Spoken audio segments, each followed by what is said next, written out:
5 अगस्त 2025 का वो दिन जो उत्तराखंड के उत्तरकाशी के धराली गांव के लिए एक बुरा सपना बनकर आया और बादल फटने के बाद ऐसा जल सैलाब आया कि पूरा का पूरा गांव बह गया।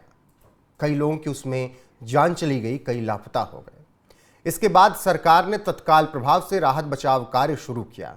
सेना ने मोर्चा संभाला और अब स्थिति को ठीक किया जा रहा है। इसी बीच धराली आपदा के बाद अब वहां के जरूरतमंद लोगों की सहायता के लिए तमाम समूह, तमाम संगठन सामने आ रहे हैं और इसी बीच मुख्यमंत्री राहत कोष में 1 करोड़ रुपए दिए हैं यूनियन बैंक ने, जिसके बाद मुख्यमंत्री पुष्कर सिंह धामी ने उन्हें दिल से धन्यवाद भी किया है। आपको बता दें कि मुख्यमंत्री पुष्कर सिंह धामी से मिलकर तमाम संगठन इस वक्त लगातार राहत बचाव कार्य के लिए पैसा दे रहे हैं और इसी कड़ी में यूनियन बैंक ने मुख्यमंत्री से मुलाकात की और मुख्यमंत्री पुष्कर सिंह धामी से ये मुलाकात करने के बाद 1 करोड़ रुपए का चेक दिया है। आपको बता दें कि यूनियन बैंक ऑफ इंडिया के एक प्रतिनिधि मंडल ने बुधवार को मुख्यमंत्री आवास में मुख्यमंत्री पुष्कर सिंह धामी से मुलाकात की। इस दौरान यूनियन बैंक ऑफ इंडिया ने उत्तरकाशी जिले के धराली और हरसिल क्षेत्रों में आई आपदा के राहत कार्यों के लिए 1 करोड़ रुपए की राशि का योगदान दिया। मुख्यमंत्री ने यूनियन बैंक ऑफ इंडिया द्वारा दिए गए सहयोग के लिए उनका आभार दिल से व्यक्त किया और कहा कि आपदा पीड़ितों की मदद के लिए विभिन्न संगठनों द्वारा दिया जा रहा सहयोग सराहनीय है। तो मुख्यमंत्री पुष्कर सिंह धामी ने यूनियन बैंक का धन्यवाद किया और इसके अलावा तमाम और जो सहयोग मिल रहा है, इससे पहले भी तमाम और संगठनों ने इसी तरीके से सहयोग दिया, जिसके पास जितनी हैसियत थी उन सब का भी धन्यवाद मुख्यमंत्री पुष्कर सिंह धामी ने किया है।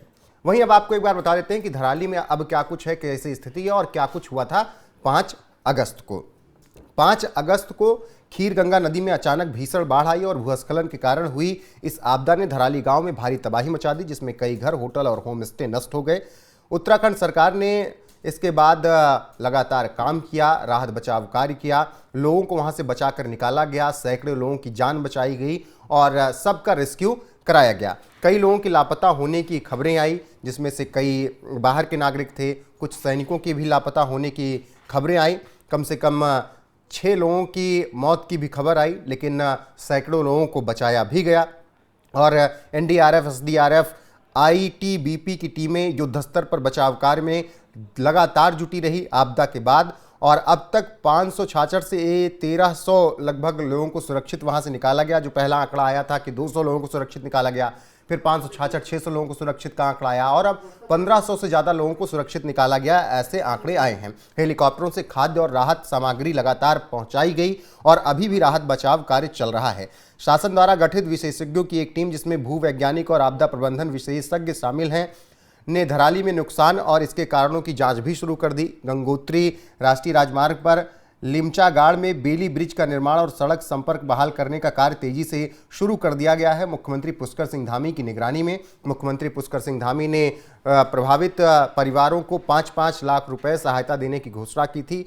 प्रधानमंत्री नरेंद्र मोदी ने भी सहायता राशि देने की घोषणा की थी। 5 अगस्त को जब ये विभत्स आपदा आई थी, उसके बाद लगातार बारिश और खीरगंगा का बढ़ता जलस्तर बचाव कार्यों में मुश्किल बना, लेकिन लगातार मुख्यमंत्री पुष्कर सिंह धामी की निगरानी में सेना की टीम, पुलिस की टीम वहां पर राहत बचाव कार्य में जुटी रही। मलबे में दबे लोगों की खोज के लिए लगातार रेस्क्यू किया जाता रहा और अब वहां की स्थिति सामान्य किए जाने की पूरी तरीके से मुहिम चलाई गई है। फिर से सड़कें बनाई जा रही हैं, जो मार्ग टूटा था, क्षतिग्रस्त हुआ था, उन सब को भी ठीक किया जा रहा है ताकि आगे कोई परेशानी ना हो। आपदा के बाद बिजली और संचार नेटवर्क पूरी तरीके से ठप हो गया था, संपर्क में परेशानी आ रही थी। मौसम विभाग ने भारी बारिश का अलर्ट उसके बाद भी लगातार जारी किया, जिसके राहत बचाव कार्य चुनौतीपूर्ण हुआ, लेकिन अब बिजली और संचार को भी वहां पर व्यवस्थित किया जा रहा है ताकि संपर्क अच्छे से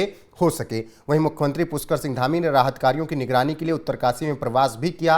वो ग्राउंड जीरो पर पहुंचे, वहां पीड़ित लोगों से मिले, पीड़ित परिवारों से मिले और संवेदनशील क्षेत्रों में निर्माण पर उन्होंने रोक लगाने के निर्देश भी दिए हैं। बहरहाल यूनियन बैंक ने जिस तरीके से 1 करोड़ रुपए का मुआवजा कह सकते हैं एक तरीके से दिया, सहायता दी है मुख्यमंत्री कोष में, उसके बाद मुख्यमंत्री पुष्कर सिंह धामी ने उन्हें धन्यवाद किया और ऐसा सहयोग देने वालों का सभी का दिल से उन्होंने आभार व्यक्त किया है। उस पर आपकी राय क्या है, कमेंट में जरूर बताइएगा। बाकी आपदा के बाद जब राहत बचाव कार्य चल रहा था तो उस दौरान मुख्यमंत्री पुष्कर सिंह धामी ने क्या कुछ कहा था, उनके बयान के साथ छोड़े जाते हैं। बाकी बने रहिए आप हमारे साथ लगातार। नमस्कार। अभी तक जो रेस्क्यू अभियान चला है, सभी लोगों ने उसमें अच्छा समन्वय किया है, कोशिश की है हर एक व्यक्ति को बाहर निकाला जाए, हर एक जो संभव सहायता है वो करी जाए। उसके तहत लगभग अभी तक 1200 से अधिक लोगों को हेली सेवा के माध्यम से रेस्क्यू किया गया और अभी भी हेली सेवा हमारी चल रही है। स्थानीय लोगों को भी निकाला गया, जो गंगोत्री धाम, हरसिल, अन्य स्थानों पर आए हुए तीर्थयात्री थे, श्रद्धालु थे, उन सभी को निकाला गया है। बिजली वहाँ पर रिस्टोर हो गई है। आप सबको पता है कि पूरी बिजली की लाइनें पूरी तरह से क्षतिग्रस्त हो गई थी, बिजली की लाइनें चल गई हैं। टेलीफोन सुविधा वहाँ पर सुचारू हो गई है। राशन पर्याप्त मात्रा में वहाँ पहुँच गया है, कपड़े इत्यादि सभी प्रकार की व्यवस्थाएं वहाँ जो ज़रूरी हैं सहायता के रूप में वहाँ पहुँच रही हैं। 5 लाख रुपए की धनराशि का हमने फौरी तौर पर जो तत्काल सहायता होती है उस सहायता को भी जो है हमने जारी किया है कि वहाँ पर तत्काल लोगों को सहायता मिले। लगभग 107 परिवार हैं, उन सभी को जिनके मकान क्षतिग्रस्त हुए हैं, जिनके कोई लोग उसमें दिवंगत हुए हैं, उन सभी को ये सहायता हम लोग कर रहे हैं। सड़क मार्ग मंगल या बुधवार तक बन जाने की पूरी संभावना है। पहली ब्रिज जो हमारा लिमचा गाढ़ है उसके पास, गंगनानी के पास, उसको रिस्टॉल करने की प्रक्रिया चल रही है और वो अंतिम चरण में है। आज रात तक वो शुरू हो जाएगा। कुछ एक पैदल यात्रियों के लिए शुरू हो गया है और गाड़ियों के लिए भी जल्दी शुरू होने वाला है। हमारा हर संभव प्रयास है कि सबको निकाला जाए और हमने सभी अधिकारियों को कहा है कि भवनों के नुकसान के लिए जो एक समिति बनाई है रेवेन्यू सेक्रेटरी की अध्यक्षता में, वो उसका पूरा आकलन करेंगे, क्योंकि इससे पहले इसी प्रकार का हम पुनर्वास का काम जोशीमठ में आई आपदा में भी कर चुके हैं। उसकी तर्ज पर सभी प्रकार का आकलन करेंगे कि कितना नुकसान हुआ है, पशु हानि कितनी हुई है, कृषि की, बागवानी की जो नुकसान हुआ है उसका आकलन करके उसको जो है किया जाए।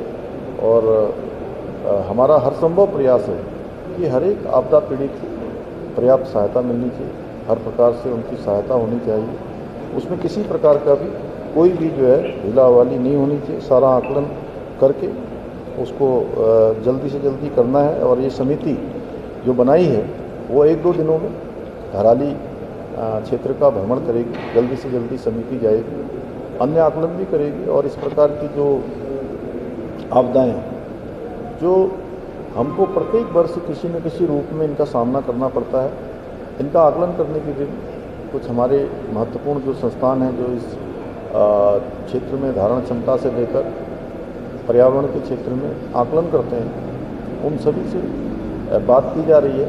वो भी इनका आकलन करेंगे, ग्लेशियरों का भी आकलन करेंगे। आखिर बादल फटने की घटनाएं ज़्यादा हो रही हैं, उसका भी आकलन करेंगे, जिससे कि हम लोग इस प्रकार की घटनाओं से अपने को बचा सकें।